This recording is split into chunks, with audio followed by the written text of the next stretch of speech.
crew of 15 and 156 passengers on board. We were preparing for our 10-hour flight from Paris to Dallas. And we proceeded westbound. We were over the middle of the North Atlantic when we learned on our aircraft radios that an airplane had hit the World Trade Center. And it was about 20 minutes later when we learned the second tower had been hit, and with that came the word airliner and terrorism. And honestly, I was so naive about terrorism at that point in time, I couldn't even comprehend what it meant. And of course, we weren't privy to any of the details as to how the airplanes had been hijacked or what had happened to the flight crews. We didn't really know any of that.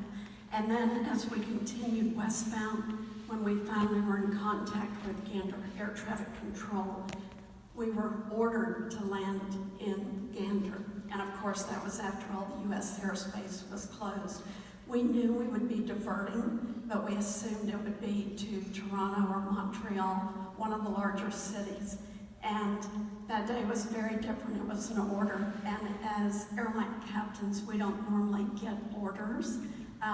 If we're going to divert an airplane, which is common practice for us, it's the captain's decision. So ultimately, I decide where that airplane is going to be put down. And that day was quite different. So I was number 36 out of 38 wide bodies to land that day.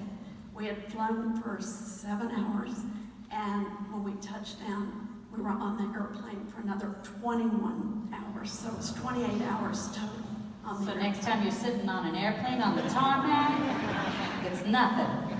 It's nothing. It's actually a really wonderful part of the show, and Julie, you mentioned this earlier. It's Christopher Ashley and it's Kelly Devine, right? Kelly Devine, the way that they crafted this show with just chairs and the way that they portray these particular moments, and I do remember that moment where everybody's like, I need off this plane. We sing a song, it's called 28 Hours, and it's about being trapped on the plane, and we've made a plane with the chairs, and we're all moving around, and it represents all sorts of different planes on that day.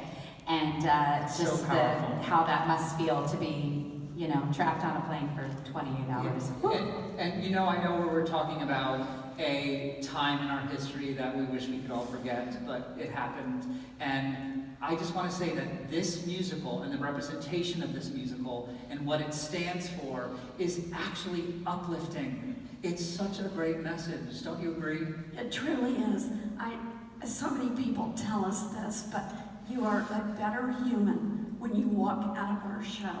It is the ultimate in